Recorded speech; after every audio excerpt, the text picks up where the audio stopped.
jenis-jenis anak berkebutuhan khusus, ciri-ciri, dan terapinya.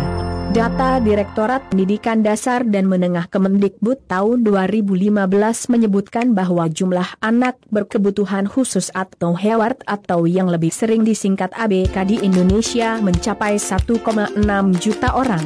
Untuk itu, perlu kami bagikan informasi lengkap tentang ABK, ciri-ciri, terapi, dan beberapa diet yang perlu dijalani. Apa itu ABK?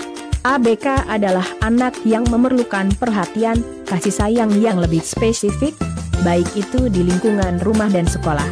Spesifikasi tersebut ada karena memiliki berbagai hambatan dalam pertumbuhannya dan memiliki karakteristik khusus yang berbeda dengan anak pada umumnya. Jenis-jenis ABK dan ciri-cirinya. Tunanetra adalah anak yang mengalami gangguan daya penglihatannya, berupa kebutaan menyeluruh atau sebagian, dan walaupun telah diberi pertolongan dengan alat-alat bantu khusus masih tetap memerlukan pelayanan pendidikan khusus. Tunarungu adalah anak yang kehilangan seluruh atau sebagian daya pendengarannya sehingga tidak atau kurang mampu berkomunikasi secara verbal dan walaupun telah diberikan pertolongan dengan alat bantu dengar masih tetap memerlukan pelayanan pendidikan khusus. Tunalaras adalah anak yang mengalami kesulitan dalam penyesuaian diri dan bertingkah laku tidak sesuai dengan norma-norma yang berlaku dalam lingkungan kelompok usia maupun masyarakat pada umumnya, sehingga merugikan dirinya maupun orang lain. Tunadaksa adalah anak yang mengalami kelainan atau cacat yang menetap pada alat gerak, tulang, sendi, otot, sedemikian rupa sehingga memerlukan pelayanan pendidikan khusus. Tunagrahita atau Down Syndrome. Tunagrahita, retardasi mental, adalah anak yang secara nyata mengalami hambatan dan keterbelakangan perkembangan mental jauh di bawah rata-rata, IQ di bawah 70, sehingga mengalami kesulitan dalam tugas-tugas akademik, komunikasi maupun sosial, dan karenanya memerlukan layanan pendidikan khusus. Hambatan ini terjadi sebelum umur 18 tahun. Tunagrahita ini masih dibagi menjadi dua, yakni tunagrahita biasa dan tunagrahita Down Syndrome atau Down Syndrome. Down Syndrome pertama kali dikenal pada tahun 1866 oleh Dr. John Langdon Down.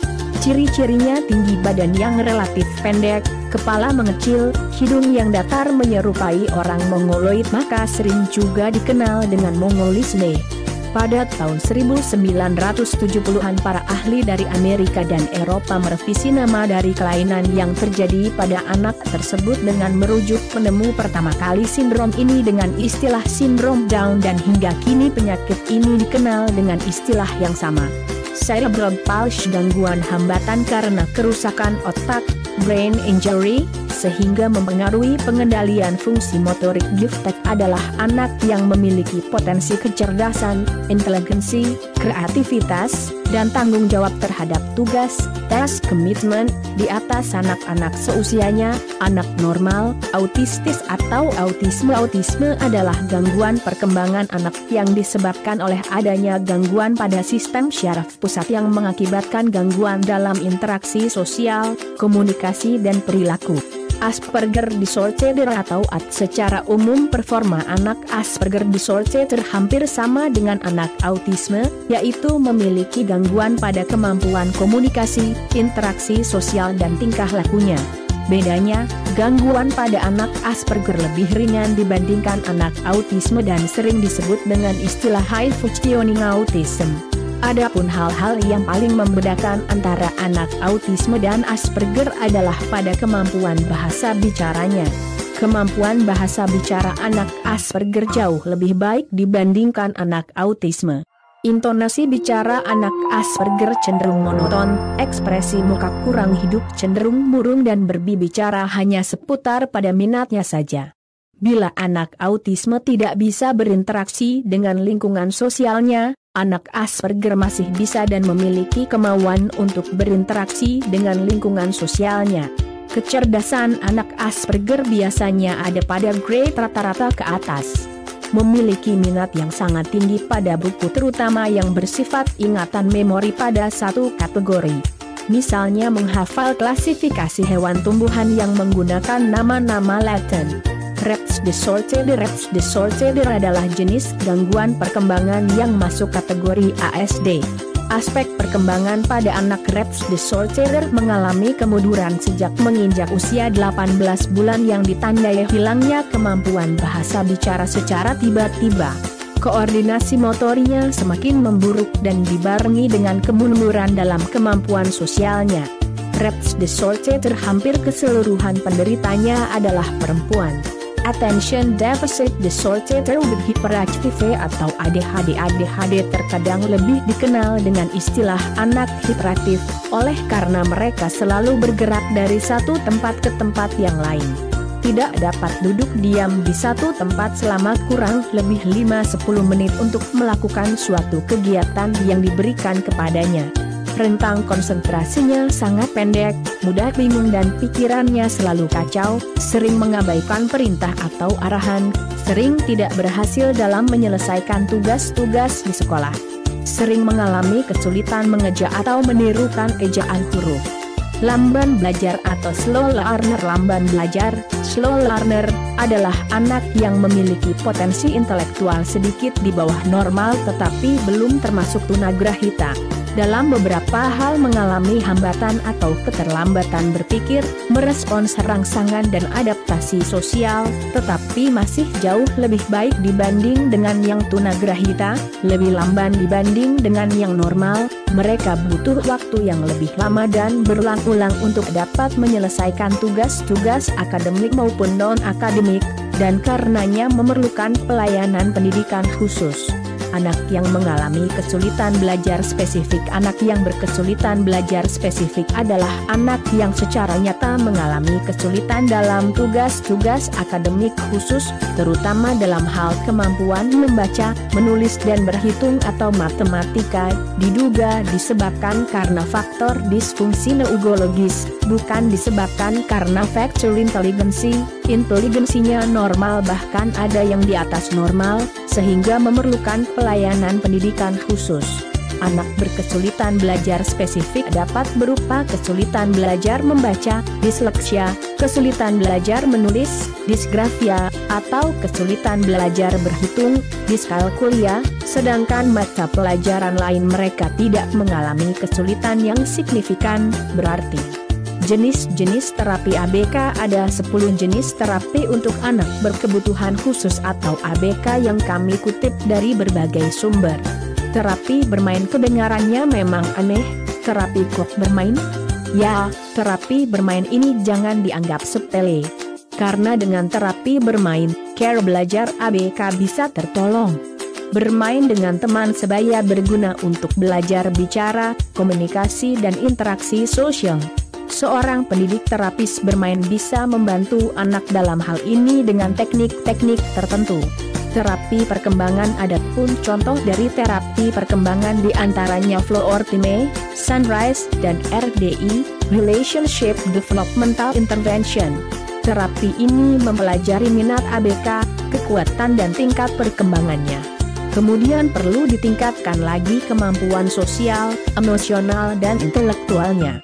Terapi perkembangan berbeda dengan terapi perilaku seperti ABA. Untuk penjelasan terapi ABA bisa dibaca berikutnya, yang lebih mengajarkan keterampilan yang lebih spesifik. Applied Behavioral Analysis, ABA, dikutip dari Paul Jateng. ABA adalah jenis terapi yang telah lama dipakai, telah dilakukan penelitian dan didesain khusus untuk anak dengan autisme. Sistem yang dipakai adalah memberi pelatihan khusus pada anak dengan memberikan positive reinforcement, hadiah pujian. Jenis terapi ini bias diukur kemajuannya. Saat ini terapi inilah yang paling banyak dipakai di Indonesia. Terapi perilaku. Anak autistik seringkali merasa frustrasi. Teman-temannya seringkali tidak memahami mereka. Mereka merasa sulit mengekspresikan kebutuhannya, mereka banyak yang hipersensitif terhadap suara, cahaya dan sentuhan. Tak heran bila mereka sering mengamuk. Seorang terapis perilaku terlatih untuk mencari latar belakang dari perilaku negatif tersebut dan mencari solusinya dengan merekomendasikan perubahan lingkungan dan rutin anak tersebut untuk memperbaiki perilakunya. Terapi fisik atau fisioterapi autisme adalah suatu gangguan perkembangan pervasif. Banyak di antara individu autistik mempunyai gangguan perkembangan dalam motorik kasarnya. Kadang-kadang tonus ototnya lembek sehingga jalannya kurang kuat. Keseimbangan tubuhnya kurang bagus. Fisioterapi dan terapi integrasi sensoris akan sangat banyak menolong untuk menguatkan otot-ototnya dan memperbaiki keseimbangan tubuhnya. Terapi bicara. Hampir semua anak dengan autisme mempunyai kesulitan dalam bicara dan berbahasa.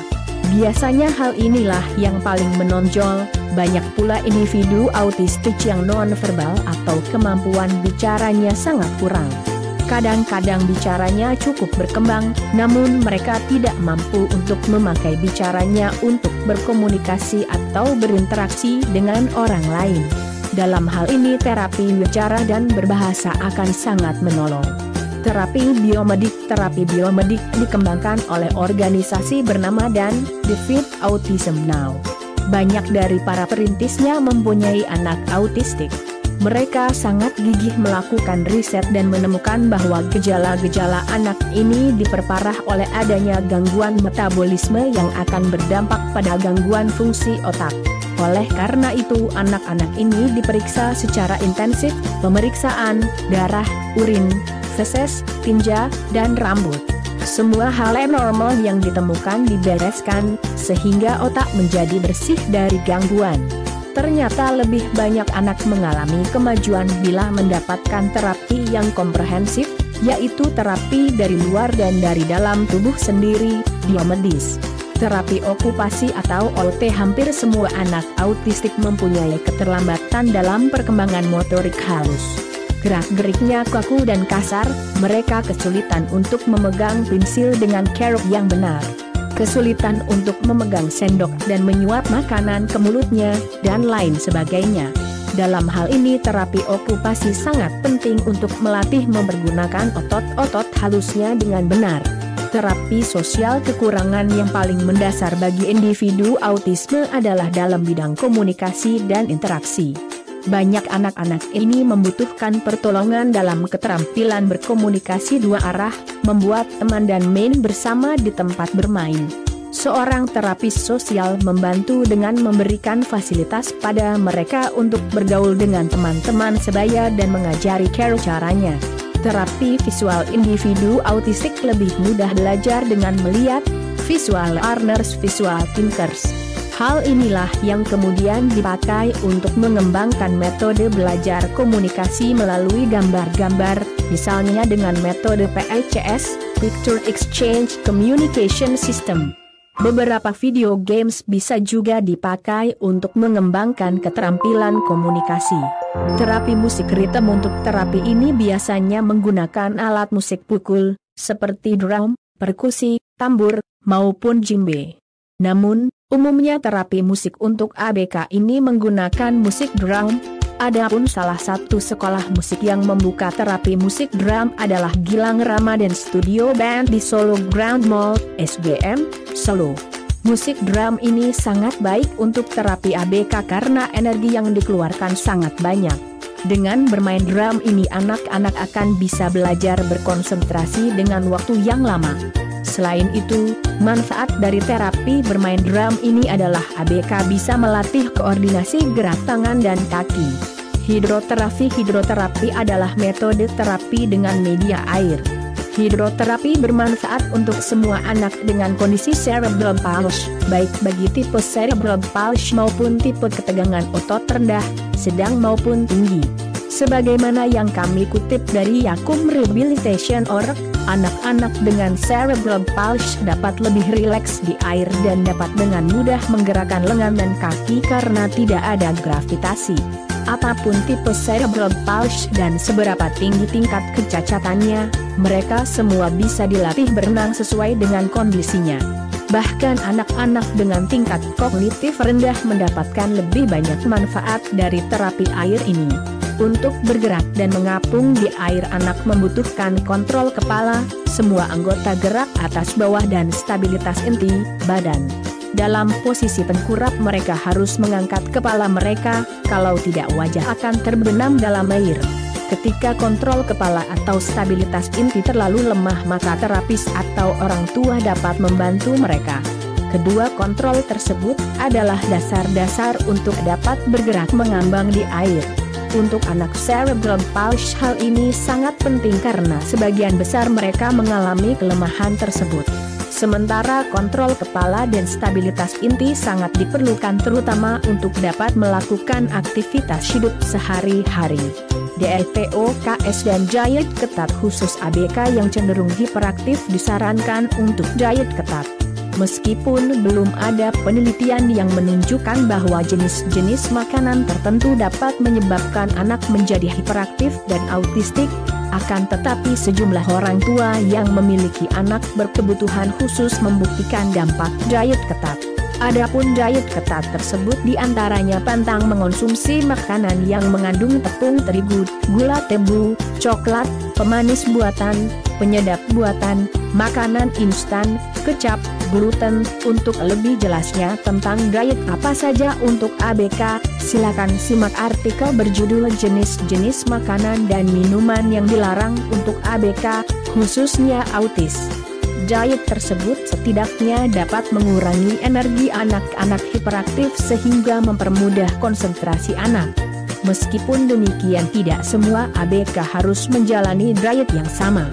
Maka diperlukan tes yang dapat membuktikan alergi anak berkebutuhan khusus. Menurut Tumbuh Kembang Info, anak-anak autis biasanya mengalami alergi dan pencernaannya jelek. Sekitar 88% anak autis memiliki kondisi usus rusak, autistic cholistic. Ada kecurigaan hal ini disebabkan mereka mengalami keracunan logam berat. Pakar analisa rambut dari Australia, Dr. Igor Tabrizian, mengatakan, logam berat dalam tubuh anak autis baru bisa dikeluarkan melalui proses detoks. Sebelum mengetahui program detoks yang tepat, perlu diketahui dulu tingkat keracunan yang dialami anak. Paparnya dalam sebuah seminar autis menyambut Hari Autisme Sedunia 2010 KAKI di Jakarta beberapa waktu lalu. Analisa rambut juga dilakukan untuk mengidentifikasi kekurangan nutrisi jangka panjang yang merupakan akar dari penyakit yang ada, serta menemukan logam berat beracun yang bisa mencetuskan penyakit. Proses pembuangan racun, detox, menurut Igor, dilakukan dengan pemberian suplemen yang dibagi menjadi beberapa kategori, yakni memperbaiki, memberi nutrisi esensial, pembersih racun, serta memperbaiki neurotransmitter. Silahkan dipelajari dan semoga bermanfaat.